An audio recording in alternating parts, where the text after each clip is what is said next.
সংগ্রামী বগুড়াবাসী, আসসালামু আলাইকুম।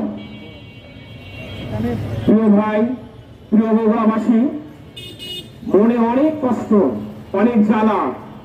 এই জ্বালা আরো কত বছর বইতে হবে আমরা জানি না। আমরা যদি না জাগি মা কেমনি সকাল হবে, তোমার ছেলে উঠলে মা গো রাত পোয়াবে তবে। সেটা আমরা 5ই আগস্ট প্রমাণ করতে পেরেছি। আপনারা দেখতে পান, আমি প্রথমে মিডিয়ার ভাইদেরকে বলবো যে স্বৈরাচার আপনাদের হাত পা কলম সব বন্ধ করে রেখেছিল।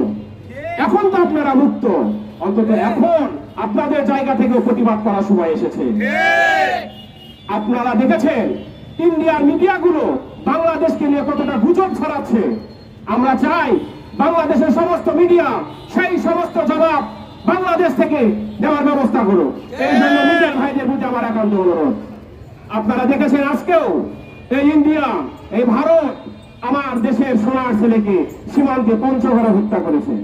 আর কত হত্যা আমাদেরকে দেখতে হবে, আর কত নির্যাতন আমাদেরকে সইতে হবে। আমরা কি এখনো মুখ বুঝে সহ্য করবো?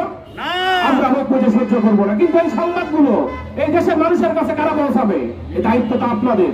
তাই মিডিয়ার ভাইদেরকে আমি আবার অনুরোধ করব, সমস্ত সংবাদ আপনারা এই মানুষ, এই দেশের মানুষের কাছে তথা পুরো বিশ্বের কাছে তুলে ধরেন। এই ভারত বাংলাদেশের প্রতি কতটা অত্যাচার করেছে। পুতুল সরকারকে বসিয়ে এদেশে তারা উপরাষ্ট্র আর একটা অঙ্গরাজ্য তৈরি করতে চেয়েছিল, কিন্তু তারা ভুলে গেছে এই বাঙালিরা 9 মাস যুদ্ধ করে দেশকে স্বাধীন করে নিয়ে এসেছে।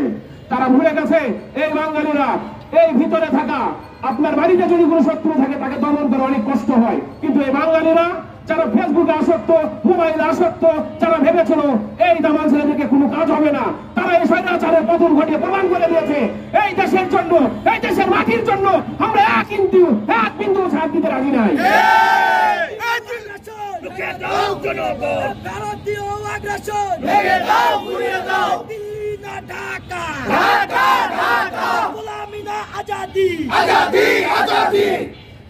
তোমরা কি করেছো? তোমার দেশে আবার উপহাই কমিশনে হামলা করেছো। ধিক্কার জানাই।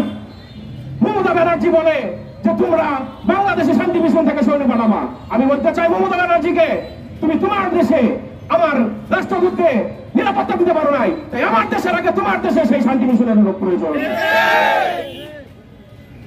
আমাদের এই বগুড়া থেকে আমরা জানিয়ে দিতে চাই, গণ অধিকার পরিষদ কি আপনারা জানেন?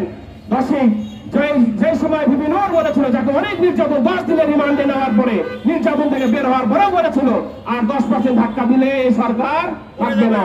তাই আমি বলতে চাই ভবিষ্যতে গণ অধিকার পরিষদ এই বাংলাদেশ তথা বাংলাদেশের সকল মানুষকে নিয়ে এই বাংলাদেশের মানুষের নিরাপত্তার জন্য সর্বোচ্চ কাজ করে যাবে ইনশাআল্লাহ। প্রিয় মিডিয়ার ভাই, আপনাদেরকে আবারও পরিশেষে বলতে চাই, আমাদের দেশের সঠিক তথ্যগুলো পুরো বিশ্বের কাছে পৌঁছে যান। তারা বারবার হিন্দু সম্প্রদায়কে সামনে নিয়ে আসে। আপনারা দেখেছেন 5ই আগস্টের পরে কোথাও হামলা হয় নাই, বরং তাদের নিরাপত্তার জন্য আমরা রাত থেকে পাহারা দিয়েছি।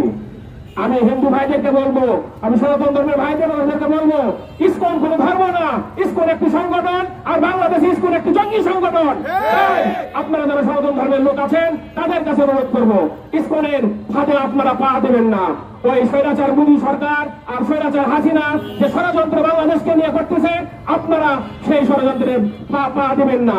দয়া করে এই দেশের সম্প্রীতি বজায় রাখবেন, দয়া করে এই দেশের সম্প্রীতি বজায় রাখবেন। আপনারা আমার ভাই, আমরা আপনার ভাই। আমাদের দেশে কোনো হানাহানি, কোনো সংগ্রাম নাই, কোনো বিভাগ নাই।